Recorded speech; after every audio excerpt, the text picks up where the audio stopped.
Finally CMA phone two pro চলে আসছে ভাই। এই মোবাইলটা বাজেট সেগমেন্টে বিগেস্ট ফোন হবে, বাট এটা একটা জায়গায় ডিসঅ্যাপয়েন্টমেন্ট করে দিচ্ছে পুরা।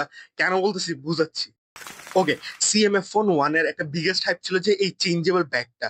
ফুল মোবাইলের হাইপটা ছিল যে আপনি স্ক্রু খুলেন আর ব্যাগ চেঞ্জ করেন, ফুল সিমলেস, যেন ব্যাগে কোনো ধরনের প্রবলেম বা ডেন্ট হলে ইজিলি চেঞ্জ করতে পারেন।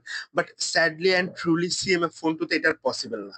সিএমএফ ফোন টুতে যে স্ক্রু দেখতেছেন এগুলা জাস্ট আপনার এক্সেসরিজ লাগানোর জন্য। এখানে এখন আর ব্যাগ চেঞ্জ করা যাবে না। এটা এখন ব্যাগটা ফুল গ্লু দিয়ে লাগানো, যাতে মোবাইলটা একটু থিন হয় এবং আইপি রেটিংটা একটু বাড়ানো যায়। তবে নতুন কিছু আপডেটও আসছে এবার। 120 হার্জ 6.7 ইঞ্চ অ্যামোলেড ডিসপ্লে পাচ্ছেন উইথ 3000 নিটস ব্রাইটনেস, যেটা লাস্ট ফোন থেকে বেটার। এবং IP54 ওয়াটার রেজিস্ট্যান্ট এবং ডাস্ট রেজিস্ট্যান্ট থাকার কারণে এটা আগেরটা থেকে অনেকটা প্রোটেক্টেড থাকবে। আর ফাইনালি ভাই বক্সের চার্জারও আসছে। 33 ওয়াটের ফাস্ট চার্জিং পাচ্ছেন, যেটা এই প্রাইস সেগমেন্টের সাথে দেখা যায় না। অনেস্টলি মোবাইলটা তো খারাপও না। নতুন কিছু ম্যাগনেটিক অ্যাক্সেসরিজ আসতেছে, লাইক লেন্স, রিং, ওয়ালেট, যেটা আবার স্ট্যান্ডের মতন কাজ করে। এগুলো অল ম্যাগনেটিক।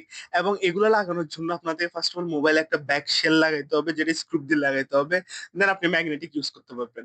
বুঝতেছি না, মানে এটা লাগানোর পর তো থিকনেসটা সেম সিএমএফ ফোন ওয়ান এর মতন হয়ে যাচ্ছে। সো ওই ব্যাক চেঞ্জ করা যায় না, এই ফিচার্সটা চেঞ্জ করার কি দরকার ছিল? Seriously CMF. বাট ওভারঅল মোবাইলটার পারফরমেন্সটা অনেক ভালো। নতুন একটা টেলিফোটো লেন্স অ্যাড হয়েছে, সো এবার ক্যামেরাটা আরো বেটার। বাট ওই আগের অরিজিনাল ব্যাক চেঞ্জের মজাটা এখন আর নাই। ভাই ফুল কনসেপ্টটাই চেঞ্জ হয়ে গেছে। বাট তোমাদের কি মনে হয়, সিএমএ ফোন প্রো টু কি আগেরটার থেকে বেটার নাকি ফোন ওয়ানই বেটার ছিল?